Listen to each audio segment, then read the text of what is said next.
Ndabahaye amahoro mwese mukunda imico n'akaranga vy'Uburundi. Izina ry'iwanje ni Feliciano Bankunguka.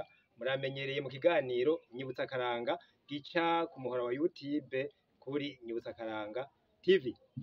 Intumbero ni yayindi yo gukuza ururimi rw'ikirundi.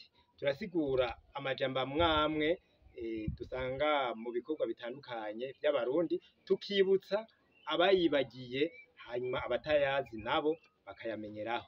Uyu munsi tuganira kw'ijambo bita inkenji. Inkenji rero ni iki?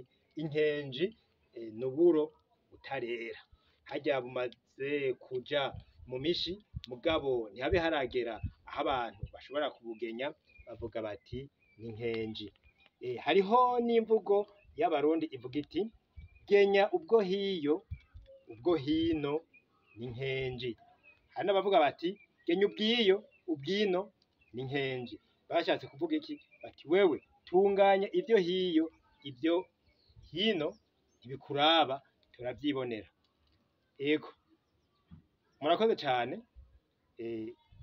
Ico twayaga uyu munsi nico, mukamenya ko uburo nabwo bwari bufise uruhare ruhambaye mu buzima bw'abarundi. Twarababwiye yuko uburo aribwo abarundi baryako umwaka, kiretse umwami yatanga umwaka ku mutsima w'amasaka.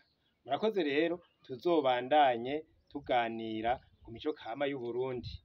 Ndabasaba yuko mubandanya mwiganira abandi ibijanye n'iki kiganiro, ivyiza vyaco, kugira ngo tubandanye dukuza ururimi rwacu rw'ikirundi. Tuzohurire mu bindi biganiro bikurikira, nkaba ndabasezeye mvuga nti tugire amahoro.